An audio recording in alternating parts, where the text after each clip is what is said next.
what I did. But he made it clear that this would be a greater chance of success if those words disappeared. If we didn't have an advisory function in relation to the executive government, we could not. This voice would not be useful for people on the ground.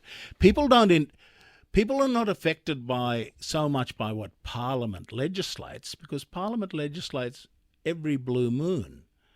What they are affected by is the actions of the bureaucrats, week to week, month to month, year to year. So, in a sense, the whole voice proposal really requires the ability of local communities, whether it's Yuendamu or Aurukun or Wilcannia, they need to have the ability to tell the bureaucrats what their views are. Why not legislate it first? Bill Shorten said in 2018, the next Labor government will look to legislate the voice to Parliament. I think it'll be easier for a referendum to succeed if we've already had lived legislative experience of such a body. Even Marcia Langton said in 2021, the almost unanimous view of our 52 members is the proposal should be legislated as soon as possible. We shouldn't wait for a federal government to finally reach the conclusion a referendum should be held. Why not say to Australia, I mean, it's too late now, right? I get that, Noel.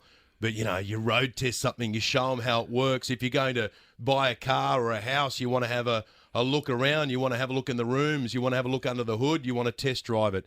It would have been more palatable, one would argue, to the Australian voter if they saw how this thing worked before they baked it into the Constitution. Well, I think the average Australian, every Australian, understands the idea of an advisory committee.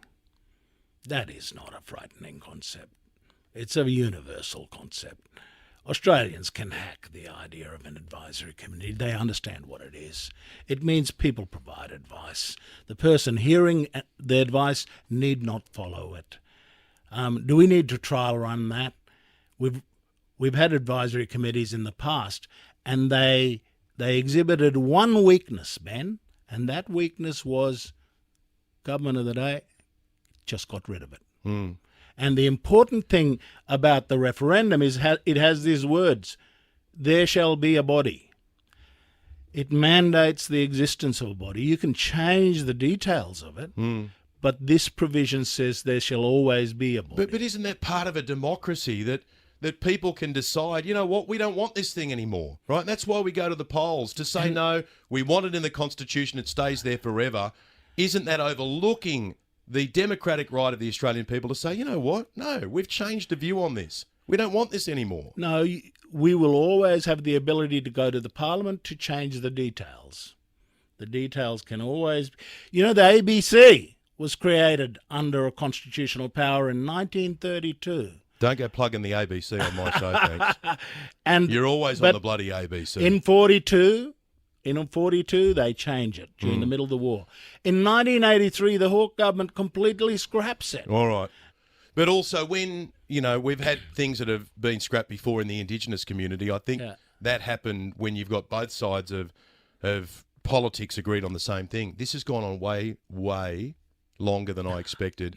I really appreciate you coming in the studio. Hey, thank you, Ben. And, maybe we can do it again between now Let's and absolutely the day that we go to do the it polls. again, because my whole approach is to never be shy of the hard questions. We are going to answer the hard questions, Ben, over these next 5 weeks. This is way too important for the country. Let's flush out all the hard questions. And, mate, me and my campaigners, Dean Parkin and others, we're prepared to answer them. You've calmed down a little bit. Is this the new Noel Pearson? Is it the soft and cuddly Noel Pearson? Mate, because people were warning me, get the dump button ready when Noel comes in. I haven't even needed it. Thank you, Ben. Noel Pearson joining us live in the studio.